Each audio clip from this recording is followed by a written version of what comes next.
ধর্মীয় কথা তুলে সংবিধানে দুই একটি শব্দ যোগ করিয়ে হাটাজারি পটিয়া মাদ্রাসার বিভিন্ন একটু রাউন্ড দিয়ে ভোট ব্যাংক কালেক্ট করে তারপরে ঘরে গিয়ে ব্যাংক ব্যবসা থেকে শুরু করে আওয়ামী লীগের সাথে আঘাত করে সবকিছু এই ধরনের ভণ্ডামি রাজনীতি আমরা করতে চাই না।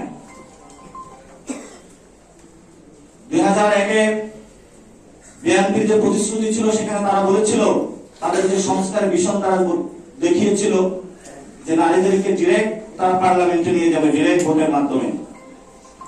2001 থেকে 2025 হয়ে গেল, ক্ষমতায় তারা একবার এসেছিল, কোন বাস্তবায়নের ছিটেফোঁটা আমরা দেখি নাই, আর কাগজে কলমে এখনো ছিটেফোঁটা দেখি না। বরঞ্চ তারা উত্তেজিত আচরণ করে আমাদের সামনে এখন বলে মানুষ জুলাই সনদ বুঝে না, রিফর্ম বুঝে না, খায় নাকি মাথায় দেয়।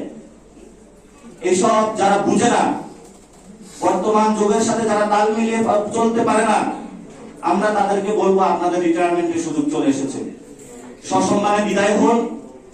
আমরা আপনাদেরকে এখনো সম্মান দিচ্ছি। আপনাদের মরণ পর্যন্ত, কবরে যাওয়ার আগ পর্যন্ত এই ধরনের যে পোস্ট পদবি এসেছে এটাই রাখতে হবে, এটা বাধ্যতামূলক না। আপনারা বিদেশে, আপনাদের যারা মেয়ে ছেলেরা বিদেশে পড়াশোনা করে, দেশে তো পড়ান না আপনারা, অথবা চিকিৎসা নিতে যান, সেই পরিস্থিতিগুলো আপনারা দেখতে পাবেন যে সেখানে হলো মানুষ একবার পার্লামেন্ট সেশন চালিয়ে যখন বর্তমান যুগের সাথে তাল মিলাতে পারে না, সে রিটায়ারমেন্টে চলে যায়। আর আপনাদের চেয়ারগুলো এত শক্ত, এত আঠা দিয়ে লাগানো, আপনাদের চেয়ারের সাথে শরীরটা, কবরে যাওয়ার আগ পর্যন্ত এই চেয়ার থেকে আর আপনারা উঠতে পারেন না। আমরা নারীদের একটি সমাজ প্রতিষ্ঠা করতে চেয়েছি।